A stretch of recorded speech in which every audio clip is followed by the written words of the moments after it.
Kemarin gue di-share salah satu post Mbak inisial G influencer yang memutuskan untuk child free. Dia kan ditanya, Mbak G kok awet muda gitu kan. Terus si Mbak G ini ngejawab, iya soalnya gak ada tangisan anak. Gue bisa tidur 8 jam sehari tanpa terganggu tangisan anak. Gitulah intinya gitulah. Udah rame lah di situ. Dia kan biasa ya, si G ini kan suka bikin kisruh biar viral. Ya anehnya kita juga gampang dibikin kisruh. Dalam kondisi yang setoksik ini, tetap ada hal yang bisa kita pelajarin. Yang pertama, gue tuh mempertanyakan niatan dia untuk child free. Sebenarnya dia niat child free gak sih? Kalau misalkan dia niat child free, kenapa dia masih nyamber-nyamber tentang anak? Kenapa pikiran-pikiran dia tuh masih tentang anak? Itu gue jadi, ini orang sebenarnya kenapa? Kalau misalkan dia beneran niat utuh full child free, ya udah fokus aja ke kehidupan dia tentang child free. Tunjukkan bahwa memang dia bahagia dengan kondisi child free-nya itu. Bukan dengan keluar-keluar bahwa gue bahagia nih tanpa anak, gue bahagia nih tanpa anak, gitu mulu isinya. Kan jadi kayak mikir, oh jadi lu sebenarnya belum bisa move on dari anak. Karena kan namanya orang move on, dalam pikirannya dia, hatinya dia, tingkahnya dia, udah pergi dari apa yang dia tinggalin. Nah sementara dia itu masih aja berkutat tentang anak. Dulu itu pas kuliah di semester pertama, itu ada teori tentang perkembangan psikososial manusia. Ya, self-development-nya manusia lah, dari Erikson. Ada 8 stages, ada 8 tahapan. Dan menurut si Erikson, ketika lo gagal di tahap pertama, maka di tahap berikutnya sampai akhir, itu lo akan gagal seterusnya. Atau kecenderungan akan gagal seterusnya. Assalamualaikum. Gimana kabar lo? Alhamdulillah. Apakah lo lagi ngerasa kesepian atau sendirian? Kenalin, gue Ria Marliana, teman healing lo di podcast Self Healing. Di sini kita bakal ngobrol bagaimana sih belajar berdamai dengan luka, tentu aja atas izin Allah Subhanahu wa taala. Semoga Allah sembuhkan lukamu, ringankan bebanmu dan kuatkan hatimu. Tapi disclaimer dulu ya bahwa ini tuh nggak absolut. Artinya yang namanya teori psikologi bisa aja benar, bisa aja nggak berlaku buat lo gitu.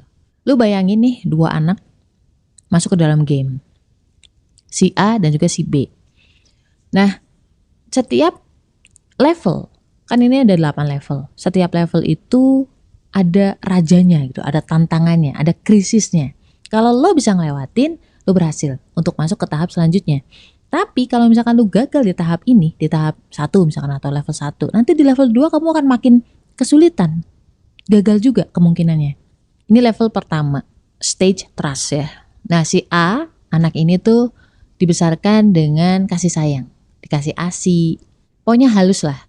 Dan ibunya ada di situ. Sering dipeluk, sering dicium. Akhirnya si bayi A ini merasa aman, merasa safe. Dia bisa percaya sama orang. Oke. Sedangkan bayi yang B kebalikannya. Dia ditelantarkan dan kadang dibentak. Sering dikata-katain, aduh gue nyesel punya kamu. Karena dia tidak mendapatkan rasa safe, dia tidak menemukan seorang ibu atau seorang teman. Akhirnya dia gak percaya sama orang. Bayi B ini berarti dianggap tidak berhasil. Lalu lanjut ke tahap berikutnya, di usia 1,5 tahun ke atas sampai dengan 3 tahun. Si bayi A dibiarkan untuk mengeksplorasi banyak mainan, benda-benda di sekitarnya. Terbangunlah rasa percaya dirinya. Karena apa? Karena gak dikit-dikit dilarang. Nah sedangkan si bayi B mau megang apa? Jangan. Nanti kamu terluka, nanti kamu jatuh. Dia terlalu dikontrol oleh orang tuanya. Dia gak boleh ngapa-ngapain. Dia hanya boleh bergerak selama dia diizinkan bergerak. Karena memang dari awalnya dia memang sudah gak percayaan sama orang, ketika dia mau melakukan sendiri, gak boleh sama orang tuanya. Dia menjadi tidak mandiri, dia ragu, boleh gak, kayak gitu. Lanjut ke tahap berikutnya adalah inisiatif dan versus rasa bersalah. Si bayi A ini karena memang dia terbiasa mengeksplor sesuatu, dia udah mulai terbangun rasa percaya dirinya, akhirnya dia berinisiatif untuk mengambil mainan yang jauh dari tempatnya bermain. Nah si bayi B ini dalam usia 3-6 tahunnya itu karena tidak boleh melakukan apapun, karena sering dilarang, sering dimarahin kalau jatuhin barang ya. Akhirnya dia mudah merasa bersalah. Terus dia takut melakukan sesuatu. Dia gak inisiatif. Lanjut ke tahapan berikutnya, pertama adalah ketekunan versus rasa rendah diri. Ini usia 6 sampai 12 tahun. Tadi ya, bayi A itu kan berkembang dengan rasa percaya dirinya. Dia yakin dia mampu. Akhirnya karena dia punya percaya diri, dia berpikir bahwa dia pasti bisa kok gitu. Dan karena dia optimis, dia akan tekun menjalankan sesuatu sampai selesai. Sedangkan si satunya, si bayi B ini, dia belum apa-apa udah, aduh, aku gak mampu aku gak bisa Udah rendah diri duluan, dia merasa dia gak mampu, bahkan sebelum mencoba. Karena dia udah ada mental block. Akhirnya menjadi orang yang gak produktif. Dia hanya menjalani hal-hal yang isinya aman aja, aman-aman doang. Gak berani ngambil risiko. Stage selanjutnya adalah usia 12 sampai 18 tahun. Ini tentang identitas diri ya. Si bayi A ini, karena dia udah melakukan banyak hal, dia mencoba banyak hal, bertanggung jawab atas banyak hal. Dia mencoba berbagai peran baru, contohnya organisasi, menjadi ketua kelas, cemerlang lah. Sedangkan si B, karena merasa inferior, merasa minder, merasa rendah diri, dia kayak, gue gak mampu jadi ketua kelas. Dia tidak banyak melakukan peran baru. Dia justru lebih cenderung menutup diri. Dia hanya mencari teman-teman yang aman-aman aja, menjadi penyendiri. Karena dia tidak melakukan banyak peran, dia tidak mencoba banyak peran, skillnya juga minim. Akhirnya dia bingung dia sebenarnya mau ngapain ya di dunia ini. Kedepannya gue mau jadi apa ya? Bingung dia. Lalu stage berikutnya adalah usia 18 sampai 40 tahun. Ini nggak mutlak ya, nggak absolut. Tapi memang biasanya di usia 18 tahun, watak kita itu udah mulai kebentuk. Kita udah mulai berani menunjukkan bahwa ini lo gue. Stage ini adalah stage keintiman versus isolation. Keintiman.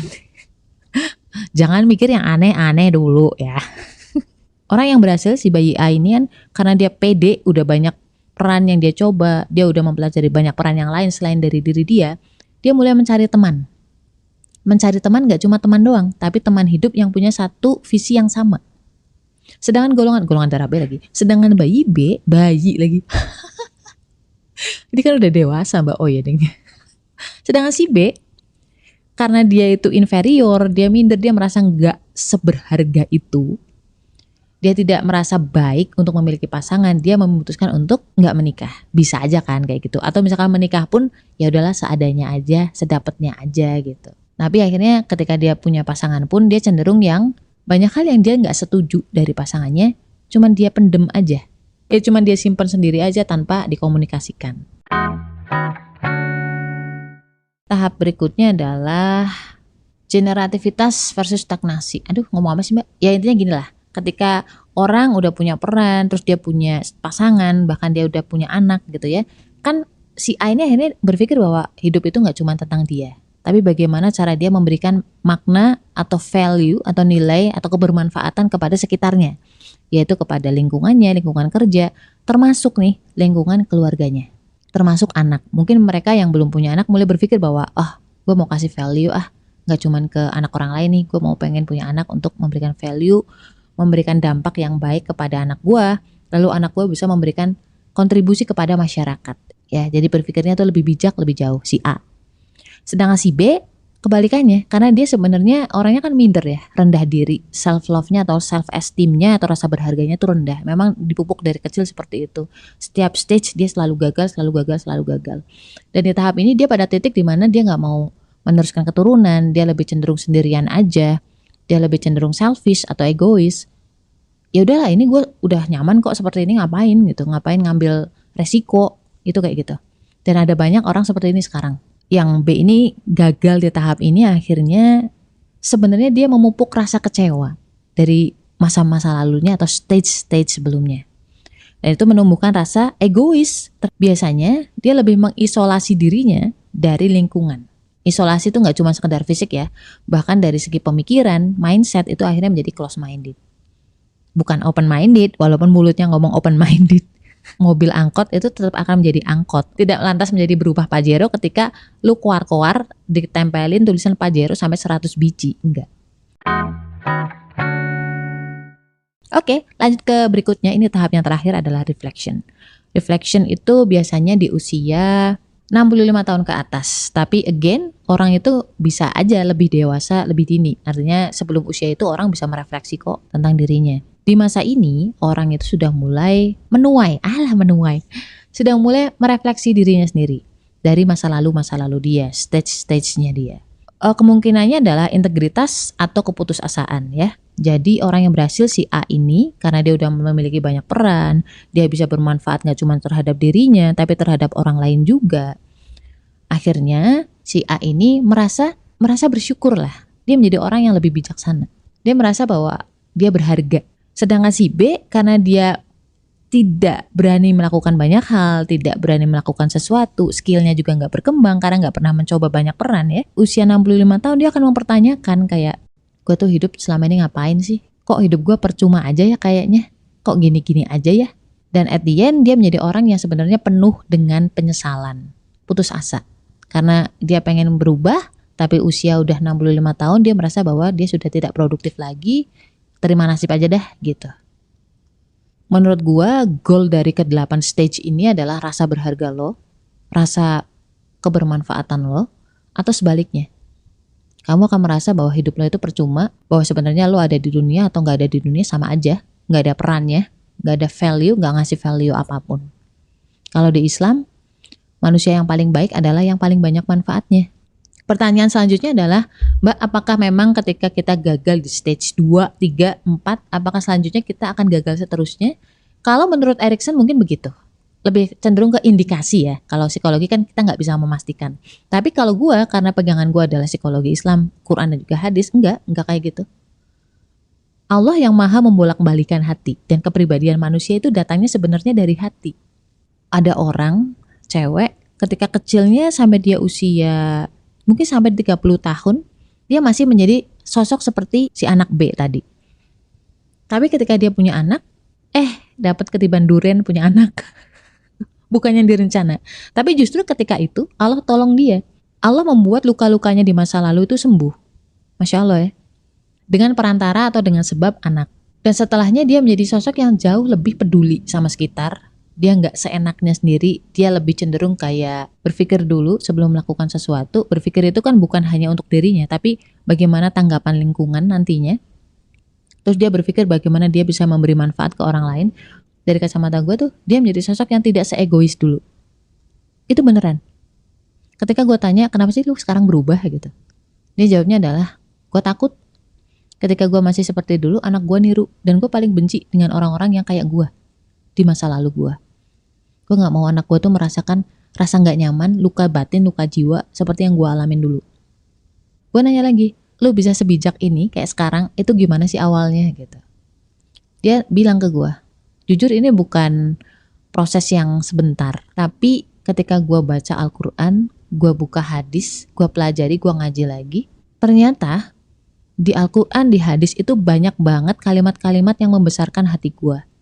Seolah-olah Allah sendiri bilang ke gue, Rasul sendiri bilang ke gue bahwa gue tuh berharga, lu tuh mampu, lu tuh bisa, ayolah, cobalah. Dan itu tuh ada di Ali Imran 139, silahkan dibuka ya. Jadi pemirsa, kalau gue bisa bilang, mungkin si mbak influencer ini memang belum move on dari masa lalunya, belum sembuh dari luka-luka jiwanya. Kalau gue ngeliat kayak tipe-tipe yang si anak B ini ya, bisa jadi kita juga sebenarnya masih ada luka jiwa gitu. Nggak perlu kacamata atau lensa kita todong ke dia, mungkin kita perlu untuk ngaca juga bahwa mungkin kita masih sama. Daripada sibuk ngurusin dia yang nggak penting itu, mending kita tuh refleksi, oh mungkin gue selama ini memang masih merasa belum berharga. Jadi kesimpulannya adalah orang itu menjadi seperti dia sekarang, ternyata ada banyak stage yang mungkin kita tidak tahu di masa lalunya seperti apa, watak bawaannya bagaimana. Ternyata tidak selalu yang namanya teori psikologi, tidak selalu juga yang namanya hasil tes kepribadian, hasil tes mental issue dan kawan-kawan itu menjadi penjara buat kamu untuk tidak bertumbuh. Kamu masih bisa berubah, kamu masih bisa sembuh. Yang namanya tes psikologi itu hanya berlaku di saat kamu lagi tes. Bersifat seasonal atau kondisional. Jangan kamu gantungkan nasib kamu yang sifatnya permanen terhadap sesuatu yang sifatnya kondisional. So, apapun masalahnya ketika lo lagi berat, apalagi materi kali ini ya berat banget. Semoga kita bisa mengambil ibroh lah dari apapun. Setoksik apapun itu pasti ada pelajarannya. Oke? So, la haula wala quwata illa billah. Stay love and assalamualaikum warahmatullahi wabarakatuh.